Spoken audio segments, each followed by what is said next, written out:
it is Hope at Crafty Hope, and I am working on the Daisy Yellow ICAD 2019 challenge. And these are cards 10, 11, and 12 for me, well, for everybody. And I'm using the prompts as best as I can. I really didn't think I would stick to the prompts as much as I have, but I've tried to incorporate something about each of the prompts so far into these. Now I'm working on 4x6 index cards as opposed to the normal 3x5 because that's what I had.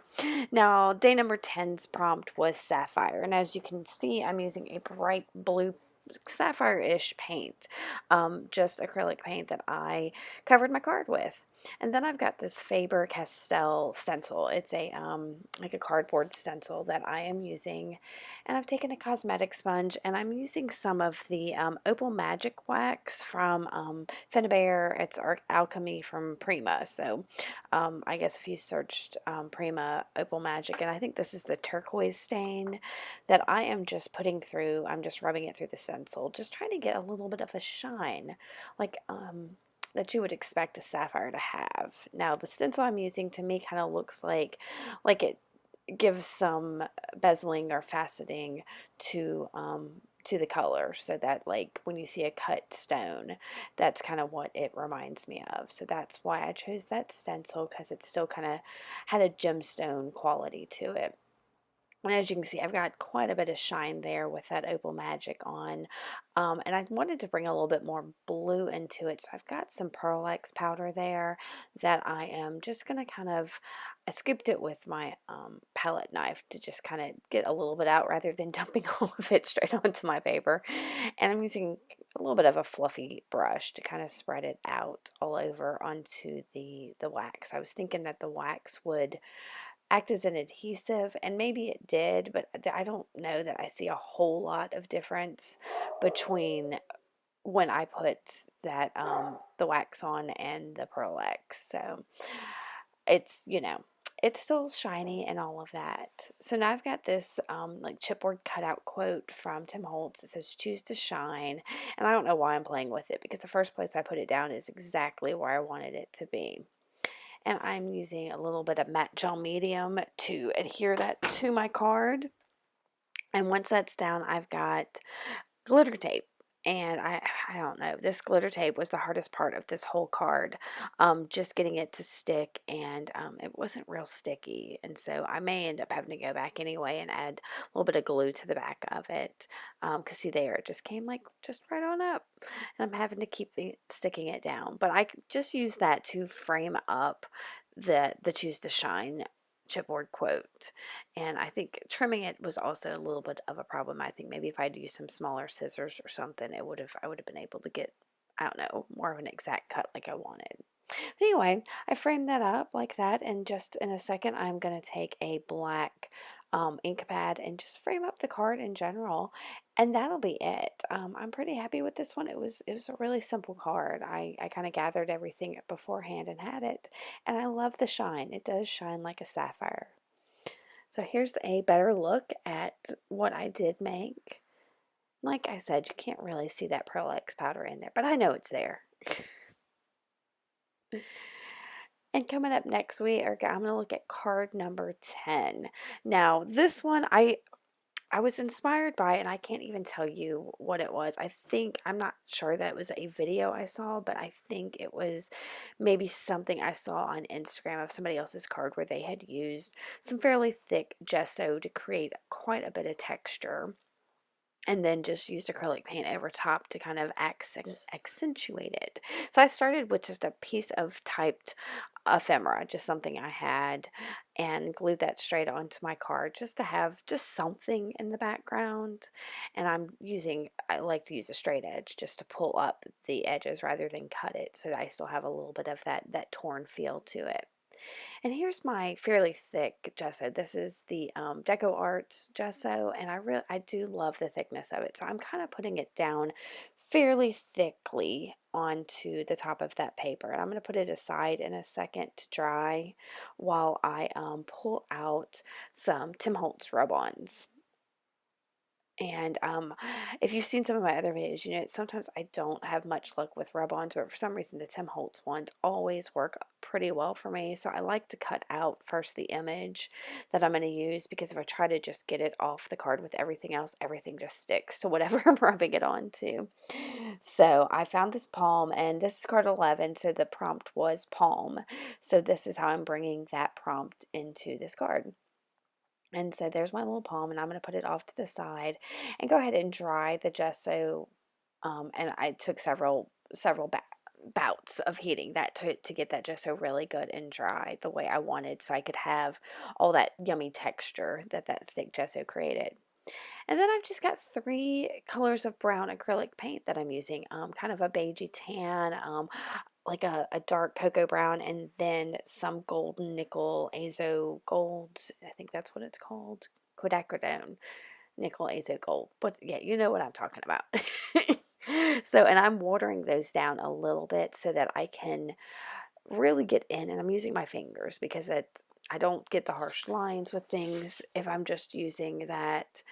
And also I get a lot of, I'm able to get in all the little cracks and crevices of that texture there. So I really like that.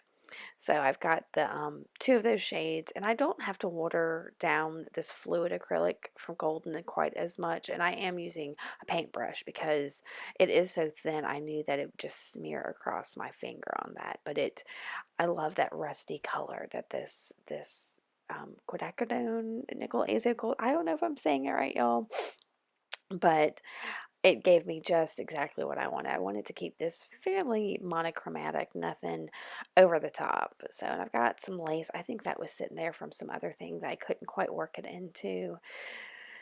So I'm thinking, because I don't really want to know what I want to do besides beyond adding that texture and using that palm. So I grabbed carbon paper. This is something I think I probably picked up the thrift store or a yard sale or something. If you don't know what it is, it's what they used to do make copies with when they were typing. And so I thought I was going to try to pick up some of that texture by rubbing over the top of that with my bone folder, and it wasn't working. So instead I just created some lines, and it almost looks like pencil, but it's a little bit lighter on the page or on that card. And so, and I just left it at that just to give it a touch more texture. And I'm playing with my focal some more of that lace and that palm, and I realized I needed something to just really give some contrast. So I grabbed a piece of black construction paper, and I realized immediately that was exactly what I needed to help, I don't know, boost that palm. But I wanted some of my hand card stamps on there, so I grabbed those, and I'm sorting through. I didn't really know what I wanted. I knew I wanted something, thought abstract, but I happened upon some of the smallest of my little X's that I've made, and I'm using a Distress Oxide in Black Soot, and I didn't want it real dark. I wanted that piece of construction paper to be the really pop of dark on there, so I'm trying to just lightly stamp those X's so that they're just part of the background on this card. And then, as I usually do, I'm going to play with the placement of this for far too long. I decided I wanted more rough edge on the construction paper, so I tore it, and again, play with the placement for, ever before I finally just make myself glue it down. And I am using matte gel medium to glue that lace down so it has, a good sturdy seal. And I'm going to use that also to glue the palm down, just since I am putting that partly on top of the lace. But then to put that stack down on the card, because that construction paper is just paper and I'm gluing it to more paper, I'll just use my Oohoo glue stick to glue all of that onto the card. And again, you see me, I'm contemplating, and sometimes I just have to make myself say stop and just stick it on there, and that's what I end up doing. And then I have this big blank spot over on the left side of the page. So I grab over, I've got a folder that's got just some of my word like stickers and extra large print from books and all that. And then I've got pieces of tissue paper like this with stamped sentiments on it. So I grab one that says keep taking chances, which I really kind of thought that's what I was doing with this card because I played around with something I had just seen somebody do online and I wanted to try it. So I kind of like the idea of taking that chance. To make the words pop up off that page, I just put a little bit of that light brown paint on the back of that tissue paper to make sure that um, I don't know, that the stamp part didn't just disappear into the background there. So, and I made sure to dry that just real quick. It didn't take long at all before I used the gel medium to stick it down. And I think I just used the gel medium because I knew I could spread it a lot easier without ripping the tissue paper, and it would help some of the tissue to disappear onto the card.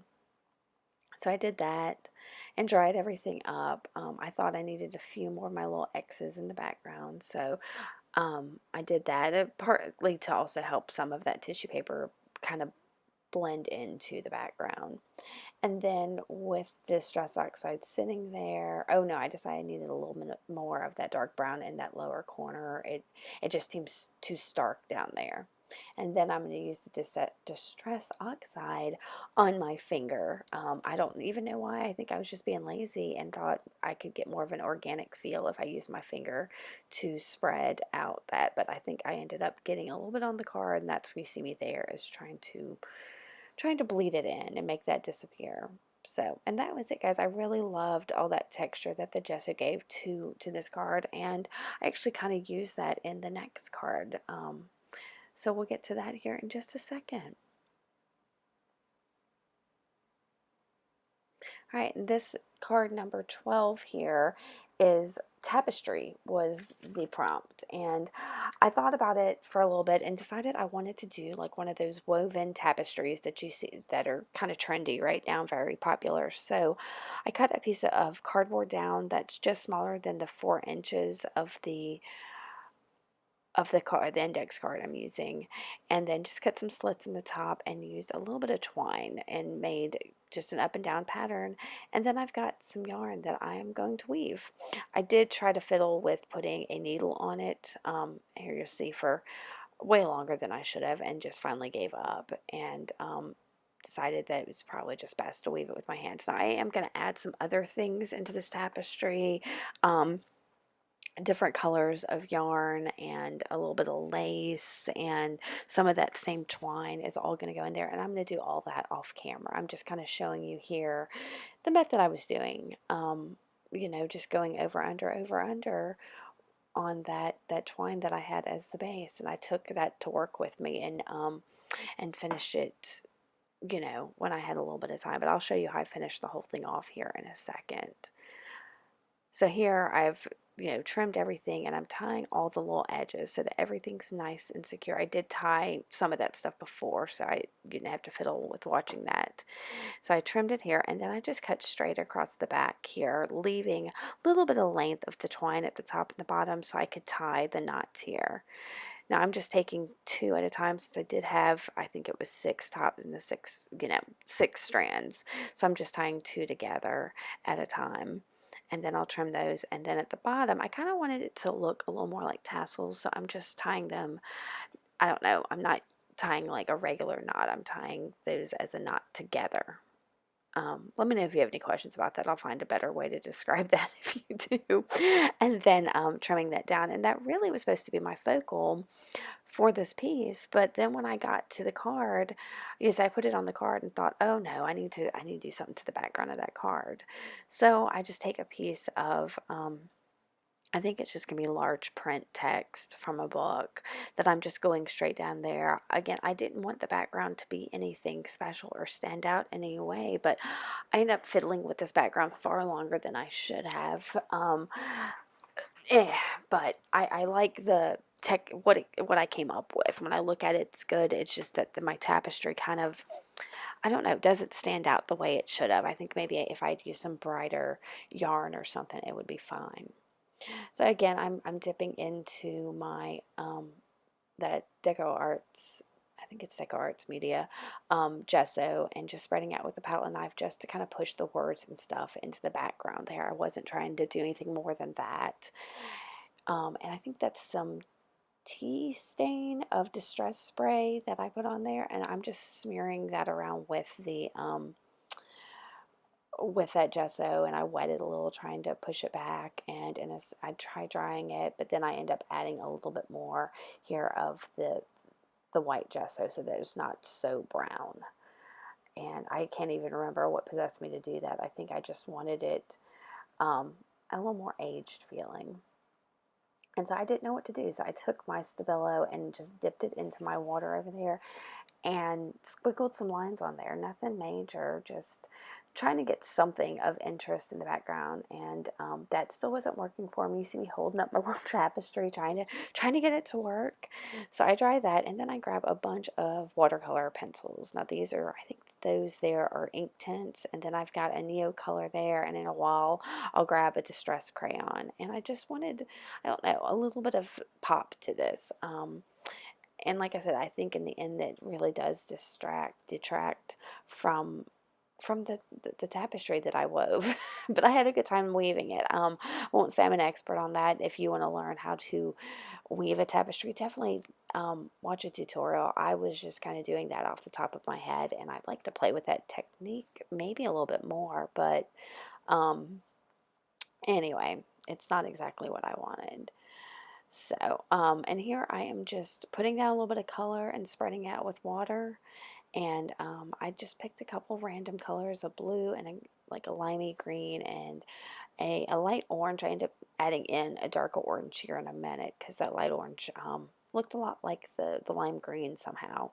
I don't know how that's possible, but it did. It had too much yellow in it, I suppose. So, and I keep putting down my little tapestry, and if you can see, I'm kind of not coloring, or trying not to color on the inside of some of those squiggles that I did with the Stabilo, just to keep a little bit of blankness there. And here I grab my distress crayon, and it's in a light gray, which I kind of thought went well with some of the colors in that tapestry. So I'm just adding it in touches here and there to kind of bring in what I've already created into it. So I'm getting all that, and I finally just I tell myself I've got to stop because I spent so much time making the tapestry that it really needs to be what it is. So again, with the gel medium, because that tapestry is nice and thick, I want it to make sure it glues down really well, and I stick that down in the middle, and again, I'm futzing with that gray distress crayon, but that's it, guys. Like I said, I like kind of going out of the box with this one, but it could have been better. You have to kind of really stare at that to see that tapestry is there. So anyway, I hope you like these videos. If you do, give me a thumbs up. Make sure to just subscribe and leave me a comment if you have any questions. Thanks so much for watching. Bye.